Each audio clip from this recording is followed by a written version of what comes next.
Good evening, everyone. Welcome to Blacklogic. I had a slew of stories for you guys that I wanted to go over. I wanted to cover the MAGA infighting, the so-called civil war over the H-1B visas, as well as the Indian shadow war with Pakistan that a lot of people are not talking about because they have a lot of campaign of covert killings, or the story about the U.S. strikes Houthi targets in Yemen, and that is an escalating campaign as well.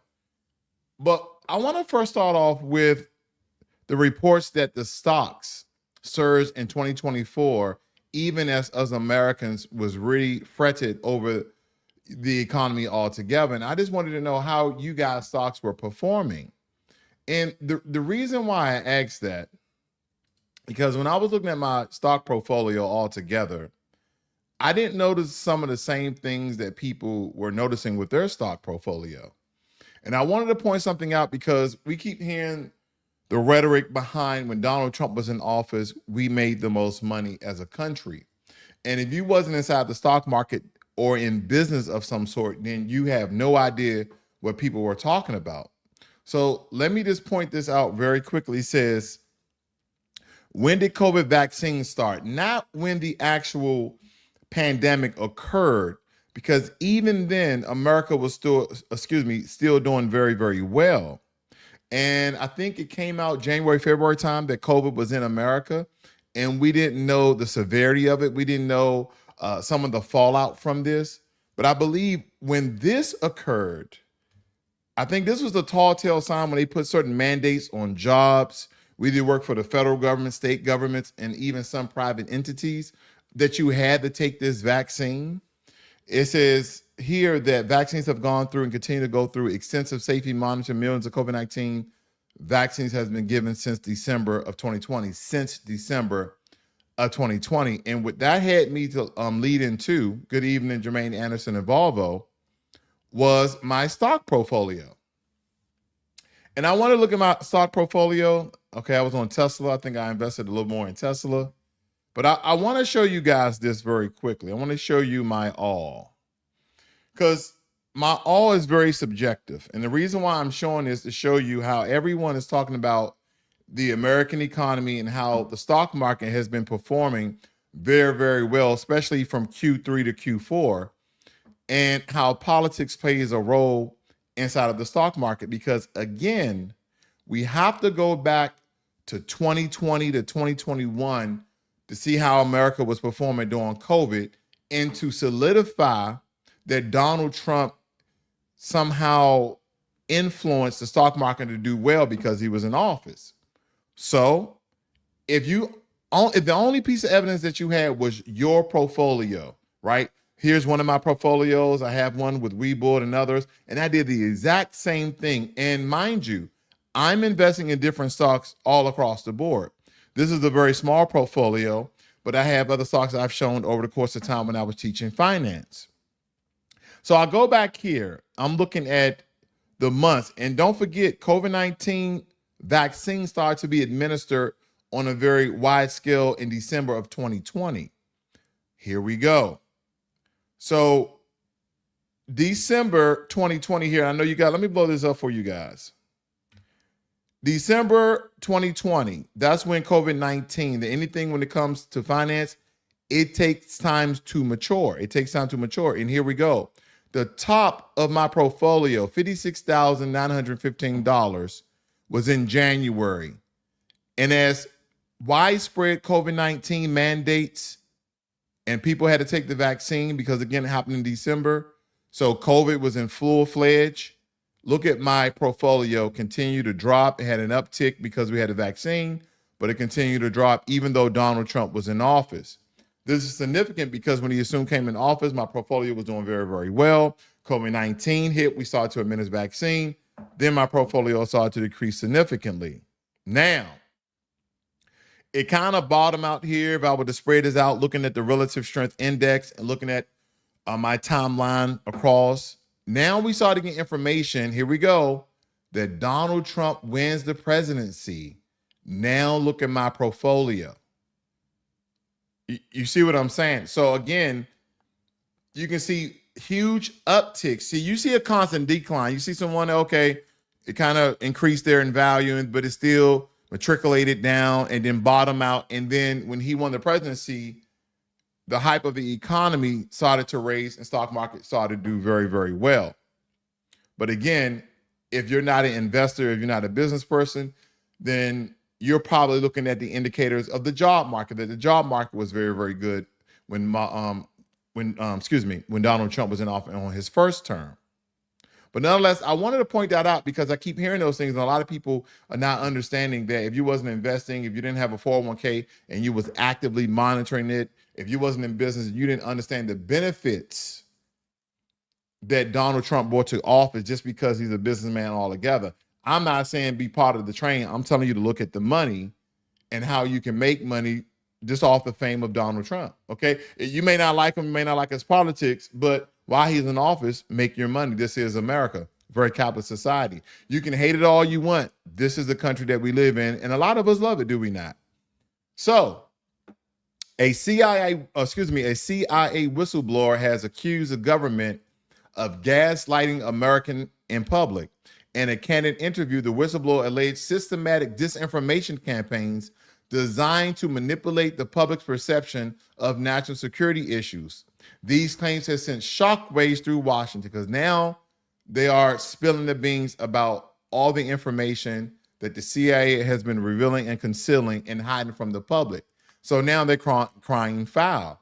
There's also been some sort of like secret missions that the CIA had some of their former agents be exposed to a secret weapon from another country.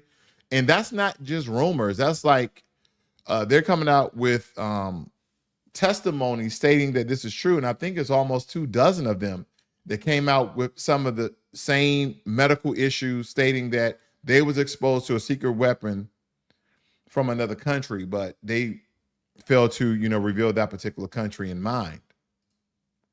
Now, I know you guys are aware of this story. The police have identified the women who have tragically burned to death in a subway. You remember the illegal immigrant that set a lady who was sleeping, homeless lady that was sleeping on the subway on fire, then sat back, fanned her flames so she can become engulfed, and then started to videotape her and just admire his treachery. And then would ask, why did he do that? What came over him?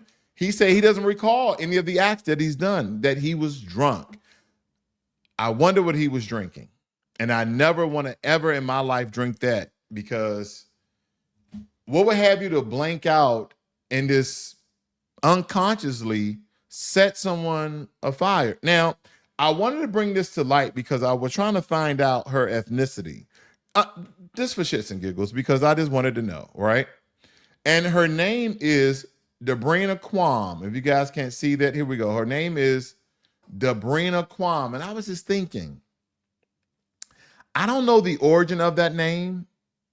I don't know where that name derives from. So I did a little research. And first and foremost, it stated that this name is an American name that came back in the 1920s. Never heard of it. So I did a little bit deep and I kind of looked at some of the subtitles here. And one also said that this is an Indian name of Sanskrit, because there was reports that the lady who was burnt on fire was actually black. And so we understand that some Indians are highly melanated. So she could have been Indian, or she could have been East Europe, where the name essentially originated from, within that region between India and East Europe. So that country as well. But again, I know there was a lot of claims that she was a black lady from the information deriving from her name. It seems as though that she was either Indian or East Europe, to kind of calm down the flames when it comes to the social rhetoric that he was targeting a black person. Again, I don't know. I'm just going off the person's name. She could have been married. Who knows? That's my, essentially conjecture on the fact here. So hopefully you guys understand where I'm going with that. We just don't know. There's not enough information out there just yet. President-elect Donald Trump has criticized House Republicans for their handling of the debt ceiling negotiations. Trump accused GOP leaders of failing to secure meaningful spending cuts and allowing Democrats to maintain fiscal control. This very critique of his own party has sparked divisions within Republican ranks, with some supporting Trump's call for stricter fiscal discipline. The reason why this is difficult, and Donald Trump, I believe, he understands it to a certain degree, but the Democrats are still in power. So even though we are coming up on a totally right-wing control from the Republican Party, they're not yet in place, not until January 20th. And then again, they would definitely have full control. So we don't know the amount of barriers that are occurring with that. So there's some dynamics that we need to understand, because here are the reports. Here are the reports. They believe that Treasury Secretary Yellen is literally trying to run the country out of money. So when Trump gets in office, he can have a failed economy and he can be blamed for everything. So a lot of people are calling this a trap. A lot of people is calling that she's trying to set up the country by allowing the debt ceiling to be raised. But when we look at this a lot further, if we understand, if we do not raise the debt ceiling, I'm not taking anyone's side. If we do not raise the debt ceiling, then we cannot pay military troops, right? Because essentially, the reason why we have to go further in debt, because we still have bills to pay. And those bills to pay are to Social Security, to the military, and other entities. So when we look at this, if you're receiving Social Security, or you have family members receiving Social Security and they are relying on that money, if you have anyone or yourself that's in the military, or you get any military benefits, you will not get paid.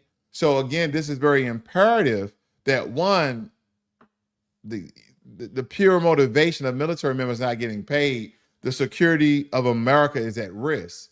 You can never put demotivated soldiers on the front line and thinking that they will perform well. That is why when you're in the military and before you go to war, there is a checklist, a very long checklist of all the things you have to make sure that is done. All your bills are paid off, things on automatic payment. You have a will, you have a trust, you have all these things in place in the case of your untimely demise, being in the military and especially being deployed. So there's a lot of things that have to be in place.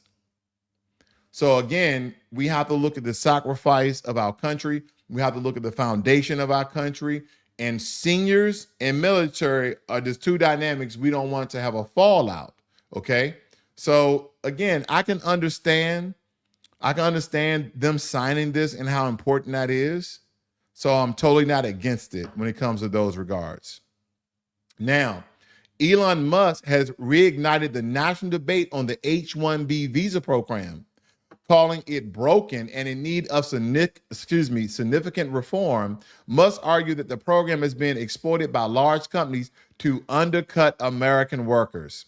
Rather than attracting the best global talent, this statement has intensified the discussions on immigration and labor policies, mostly as Musk's own companies heavily rely on skilled foreign workers. This has been an ongoing argument that Elon Musk, as well as Donald Trump and other large businessmen, has been exploiting H-1B visas. So the concentrated MAGA, white nationalist, right-winged, hardcore MAGA crowd came out and they were stating that, wait a minute, you guys are informing and incentivizing illegal immigration, not illegal immigration, but H-1B visas. They're over here legally, but they're quote unquote taking American jobs. Why aren't you infusing and supporting and funding Americans to take some of these tech jobs? But the problem they're stating is that because of American values, by the way, of Vivek Ramaswamy stating that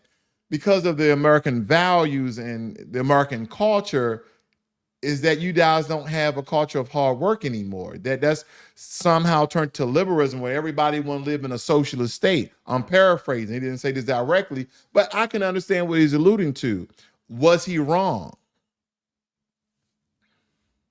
No.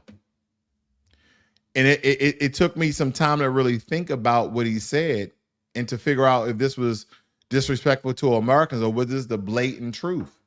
And I think to a very large degree, this was the truth. Are Americans valuing hard work? Yeah, there are Americans who work hard. Are we forward thinking when it comes to machine learning, automation, robotics, coding? I mean, when we look at all of the things, AI, are we pushing our future? Are we pushing our kids? Are we revamping our skills and our certifications and licensing in the tech field where we can compete on a global scale, where we can, compete on a global market. They did a study and showed that over 45 to 50 Fortune 500 businesses was started by immigrants. And some of the large businesses that we have now were started by immigrants. I think they named Tesla, not Amazon. I believe it was Tesla, Google, and there was another one, NVIDIA. They were saying how these were started by immigrants. So when we look at this, and we're not talking about illegal immigration, we're talking about H-1B1 visas, and mostly 75% of the H-1B visas comes from one country. 75%. Can you name that one country? They're also the number one group of people who are the highest paid in America as a minority. We're talking about Indians. We're talking about Indian Americans. We're talking about Indian immigrants. Why?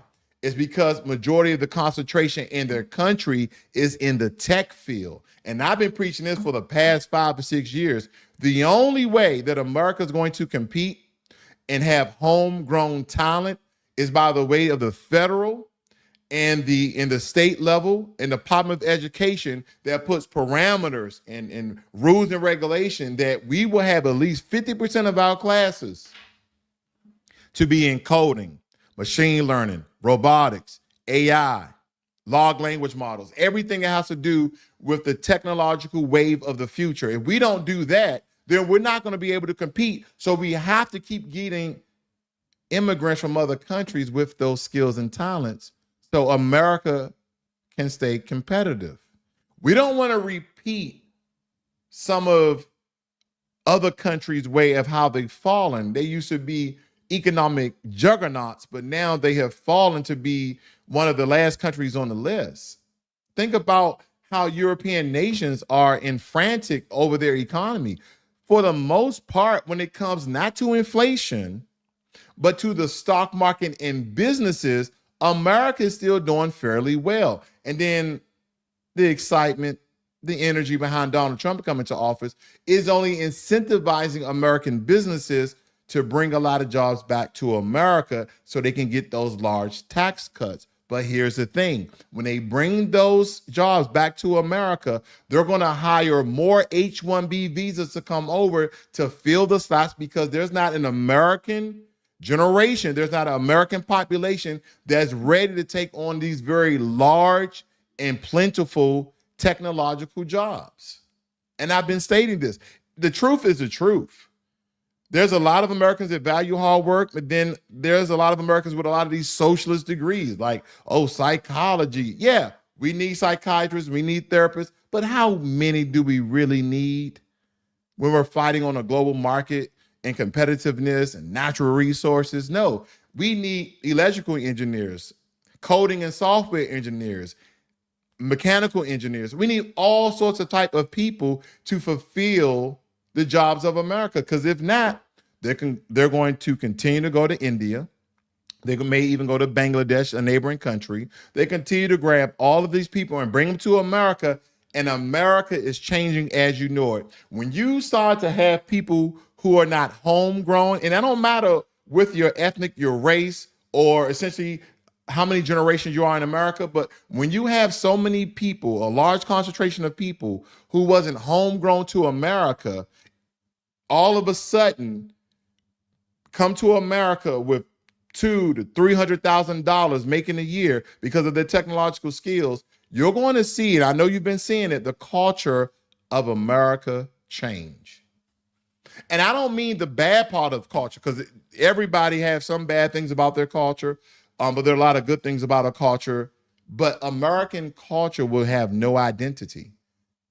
So if you have a country that essentially has no identity, there's some very American things that we do. Let's look at our holidays. Americans who've been here at least 2 to 3 generations and have engulfed our American spirit and our American way of life, we all do the same thing around the holidays, around the special days that we have on our calendar. So again, if you're not preparing yourself if you're not preparing your children for the wave of the future, you can't cry about H-1B1 visas if we're not doing what we need to do. But again, there needs to be a push from local, state, and federal governments to change the education curriculum in America. It has to change. We're learning a lot of outdated stuff. And here's the thing, I'm not saying being like Korea where people are in school 16-hour days. That's not part of our American culture, but we can do a little bit more. We can do a little bit more. I'm not saying have school days longer, but we can do a little bit more. I mean, for a long time, my son, I'll say, son, you have homework? No, I don't have no homework. Why you don't have homework? Oh, well, you know, they kind of started this new thing where they don't want to stress out the children. Where I'm looking at children from East Asia, I'm looking at children from China, Japan, Korea, and India.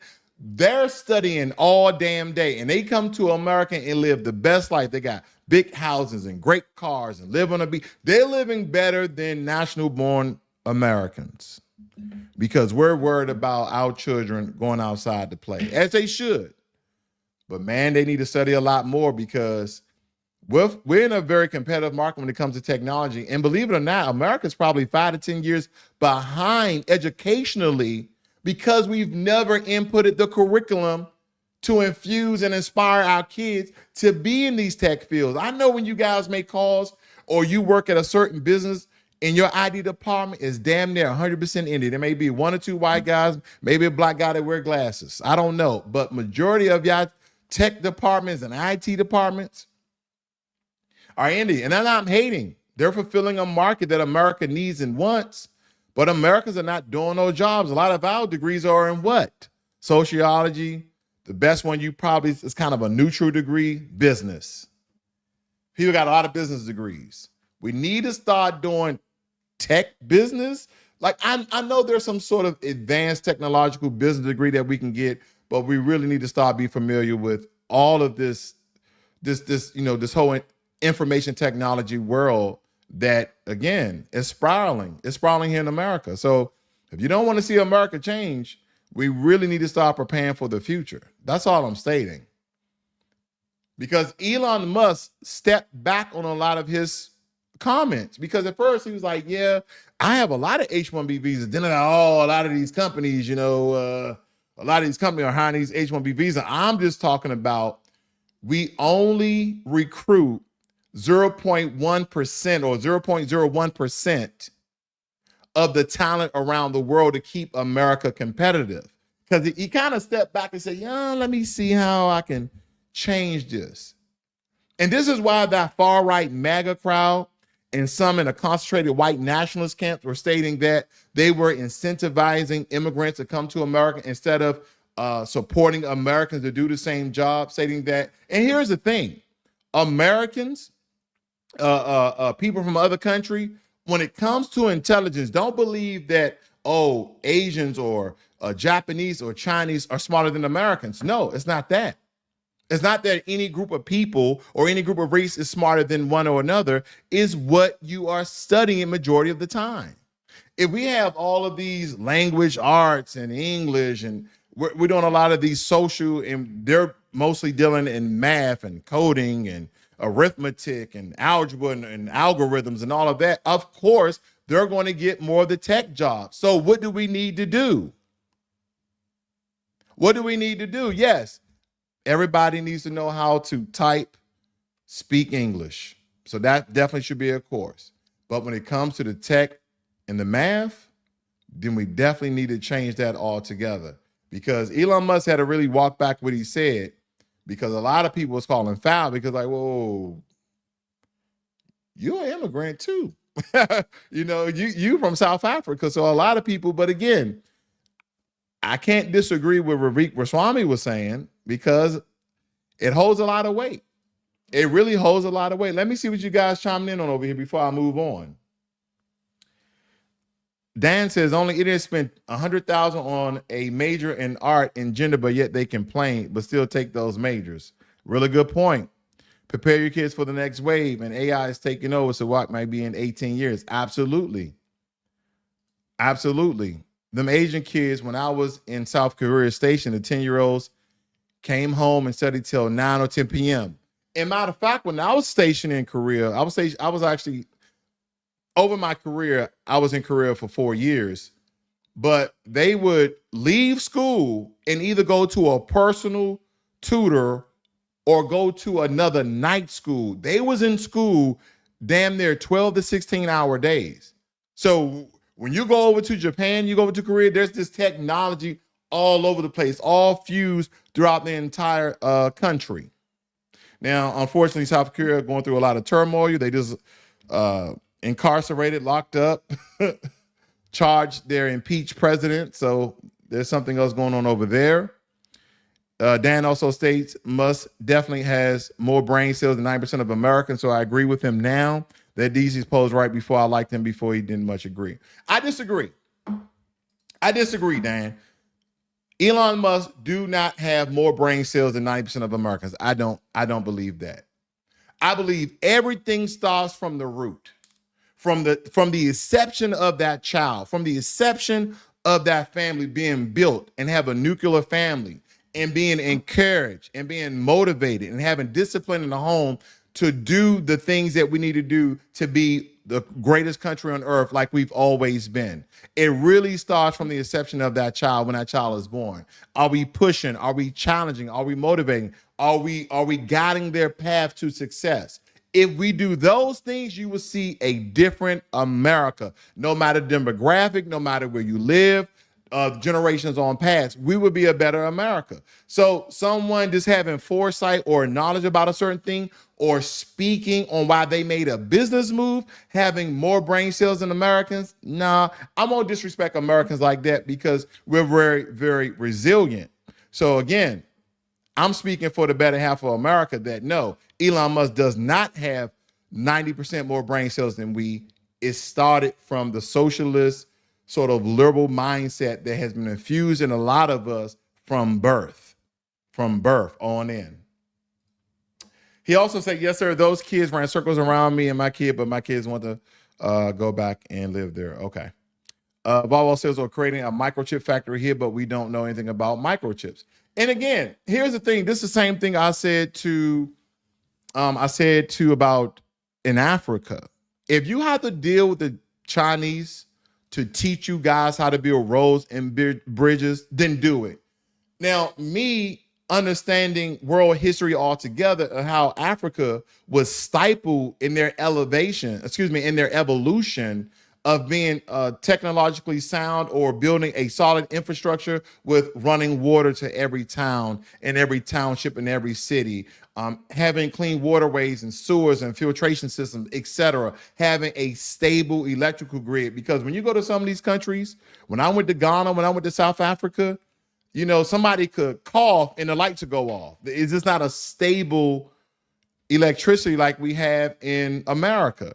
Why? Because they have been stifled by colonizers who were there to rob their economy of their natural resources and even stealing energy from the natural resources that they were making, like dams and things of that nature. So if you, and I know you may not agree with this, but if the Chinese are the only ones willing to deal and teach our people how to do these things to build and maintain our infrastructure, that is something I have to do.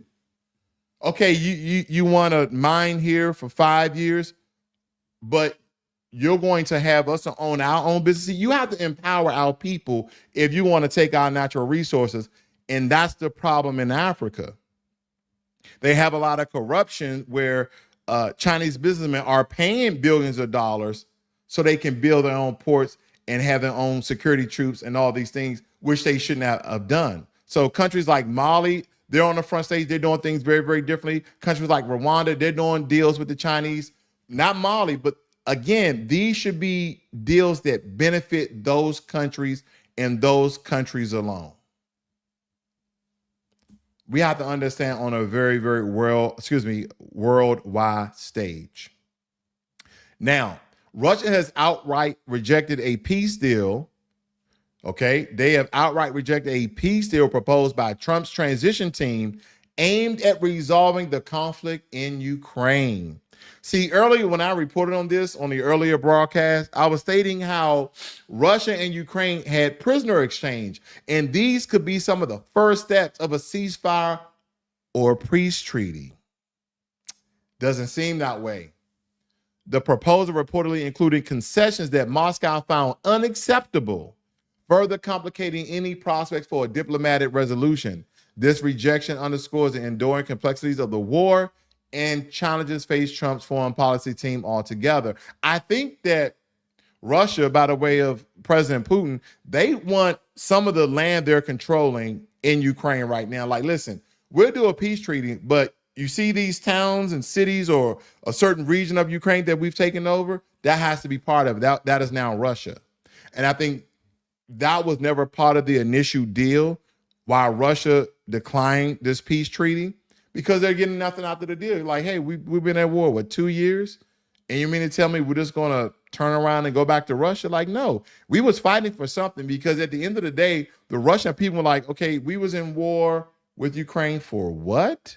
So we had family members to die. You know, we had to use Russian tax dollars. Again, the reason why this is important to America, because the longer the war goes on, the longer it seems as though America be footing the bill. And I hope when Donald Trump gets into office, he stops this, because I think America be more wealthy than it already is. I believe they have more jobs if we do a couple of things. Now, I already named about IT and tech and, you know, pushing your kids into STEM and STEAM and things of that nature. Not STEAM, this STEM, robotics, AI, etc. But half of this is when they implement and develop Department of Government Efficiency, that we stop paying for things that don't benefit America. Hopefully, you know, a lot of our salaries will go up 5 or 10%. I don't know. But nonetheless, thank you guys for joining me here this evening. I know everybody is preparing to go out for New Year's Eve. I know you guys are. You guys have a great and wonderful evening. Happy New Year to you all. This is Blacklogic.